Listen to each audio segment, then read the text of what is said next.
Nibay!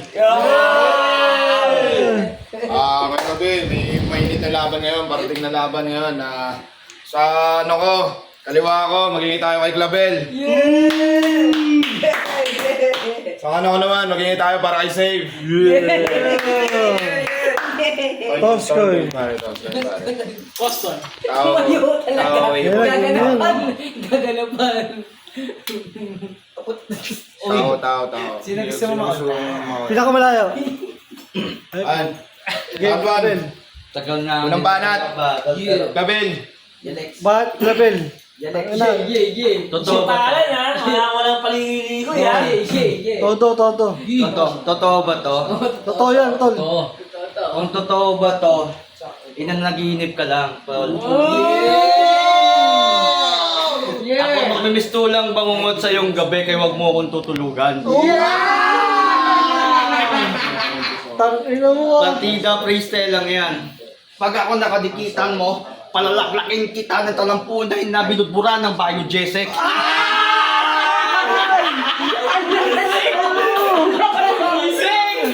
Panderbe. Hindi mo kaya yun.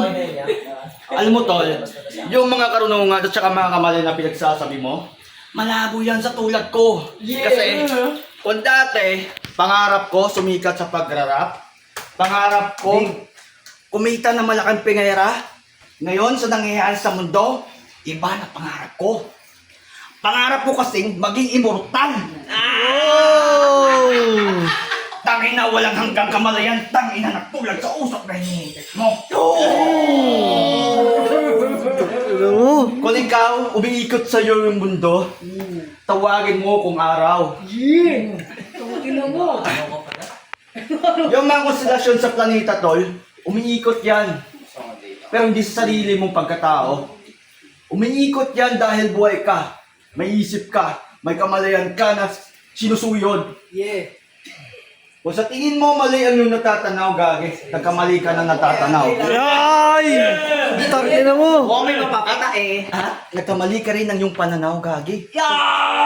Superstitious belief yun, tol. Kung hindi mo nakuha yung punto ko is pupunto sa'yo na parang punto 1 na tinitira mo sa 13. Pero hindi, martires. Sa martis ka mismo na araw mamamatay. Ay! Pinaliko ko lang yung eksena para palikuin yung sarili mo. Sana lumiko ka, hindi ka lumihis. Yung may stilong lantay na kaliwaan, tol, sa akin, nakatikim na kanan. Time! Time. Sa ano ko naman. Bawi. Para kay Save. Tinatanaw niya na daw ako. Tangina mo. Unang kita ko pa lang sa'yo. Tinatanaw na kita. May nalalaman ka pang antigo. Ngunit ito ay antik. Lagi nagmamasid sa'yo. Tayo na, di ba galing ka ng Visayas? Hindi, isa ka palang sayan. Baka ang mga alaga mo ay sigbin na may sayad. Lapitan mo! Magaling ka lang sa mga bigkas ng iyong mga sinasabi doon sa Visayas. Ngunit ito'y Mindanao, Cavite kay nabagsak matagal na dito ang pagbabalasa ng aming paghimagsik ng aming palahas. Lakas! Hindi ko inaasahan, ikaw ang aking mga kalaban. Tingnan mo yung ulo. Sobrang nakakasilaw. Parang karagatan. Pamusga ka pala eh. Sana yung mabatid, kapatid. Antigo ang iyong pangalan. Sana yung madama ang iyong paglalago sa iyong pagti.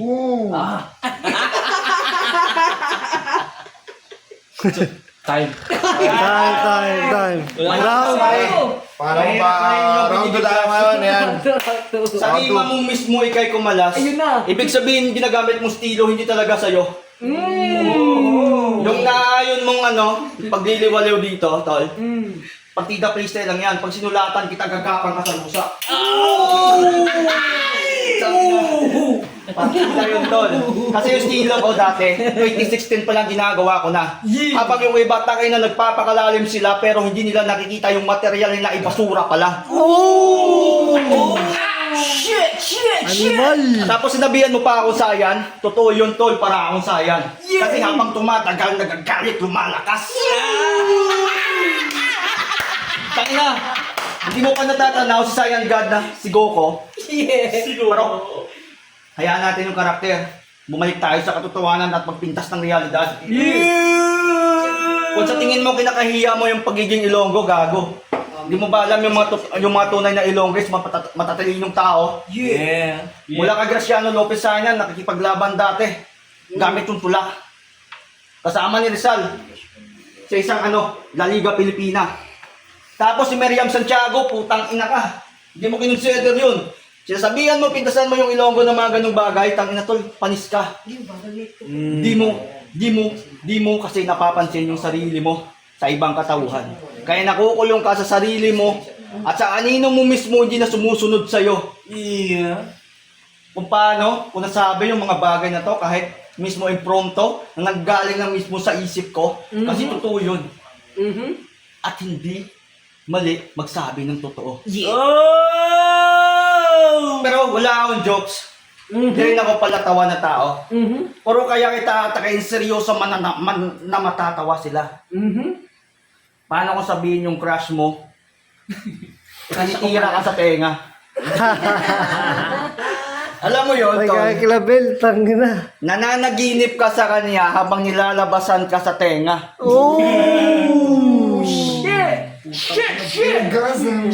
Hindi ko sinaseryoso yung laban na to.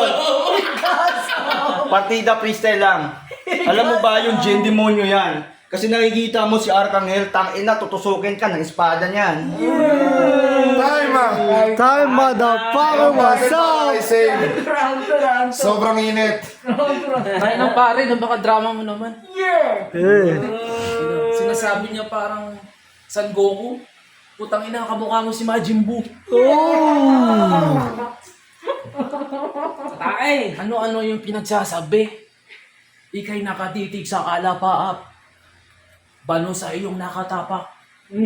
Bulat sa mata ang iyong pagtahak. Gawin ang iyong sarili sa pag-ikot. Sige sa gading alamin kalasin sa inyong nakabulubot. Ano? Dama mo ba nakabaliktaran siguro?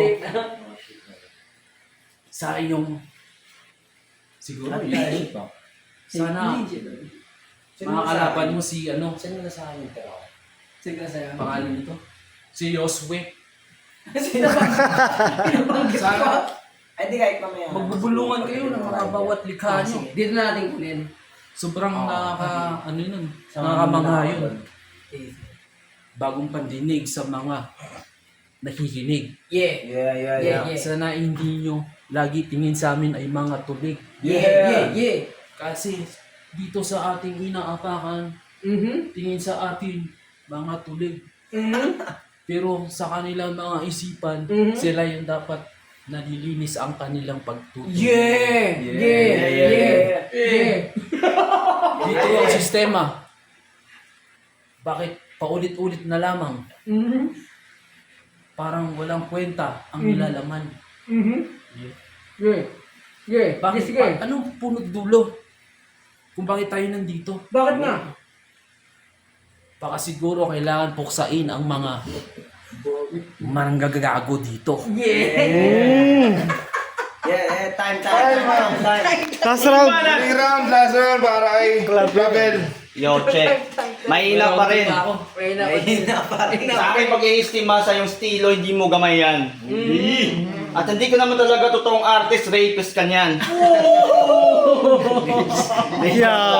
Yawa. Huwag natin pintasan yung ating kapatid, Tol. Alam mo ba, pag pumunta ka dito sa Dasma, na kumpleto ang katawan, sinasabi ko sa'yo, uuwi kang gagapang. Habang bali-bali, habang bali-bali ang mga ito mo sa katawan, Tol. Medyo maingay lang kasi tayo dito nag-iingay lang. Kung sa tingin mo gusto mo balik yung ingay, mag-ingay ka man. Kaingay likha pa rin to tol, kahit bago lang ako sa paningin nyo. Yeah. Pero kakaiba din ng aking pananaw pagdating sa iba't ibang sensura at pagkapa sa iba't ibang nakagisnan. Kung sa tingin mo ang iyong inaatang sa pagtalasalitaan ay mas kampante ka na niyan. Kasi sinasabi ko sa iyo, yan ay mga pinaka nakakapagkitang pagsisinungalingan. Ay!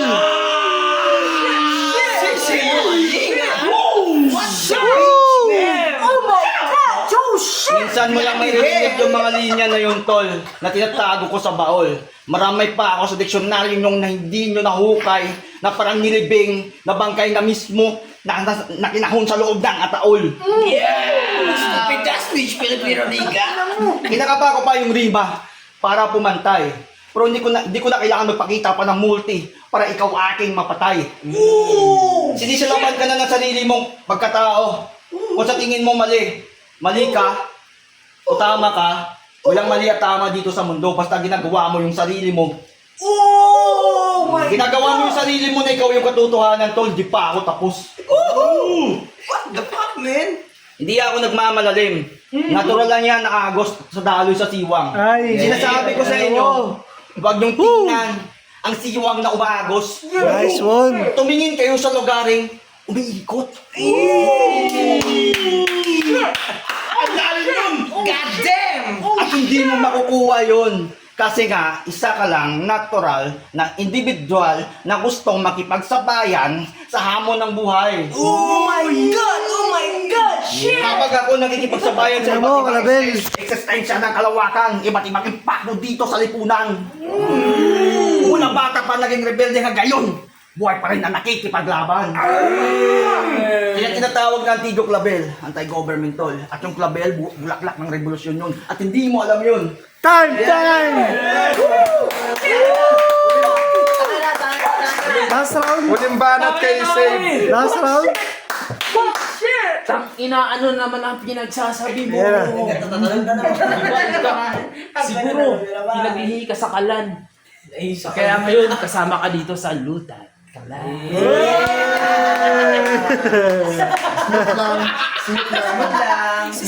Basic! Parang na-aslay ka. Sama ka sa akin sa bahay. Papakainin kita ng kabuti. Baka di mo na alam paano ka naging mabuti. Oh! Doon maraming mahiwaga. Ako lang minsan nakakita sa aking mga mata at utak isipan. Bawat iniriya, aking nadadama. Sana ang pagbisita mo doon sa aking paraiso, sana ikay mapasaya. Alam ko, ikaw ay doon matulala. Habang nagduduyod-duyod doon sa puno, tinitignan ang mga ibon. Sana naalala ko na sa Visayas ako noon. Parang wala na akong pera na ngayon.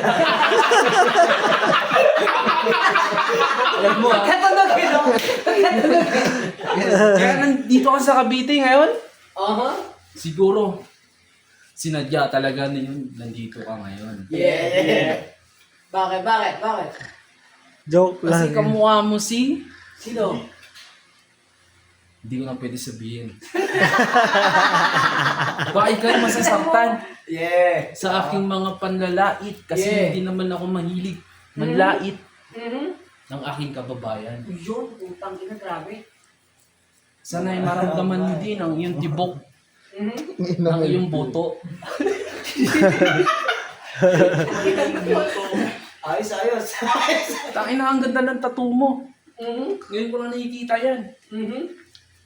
Baka hindi na buhay yan ngayon. Ina mo. Ay, Judges.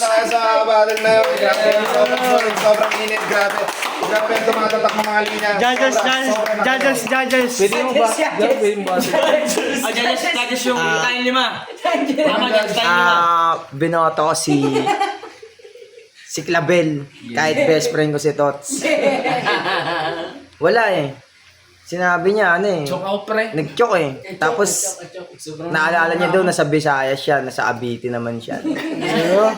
Hindi nagme-make sense kaya Clabel. Next. Yo, ading. Yo, binoto ko, wala OT kasi maris Otis. Gul.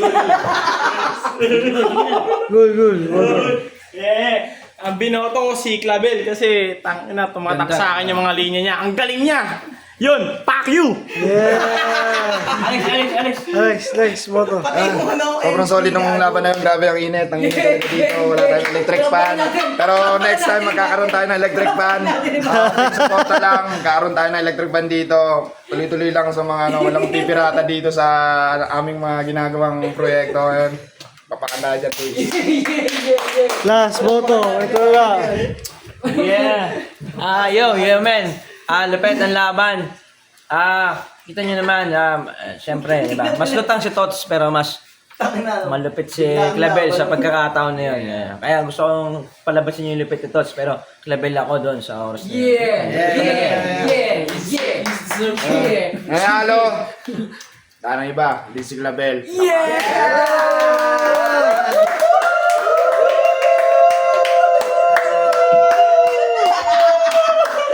Iba pa rin pag live.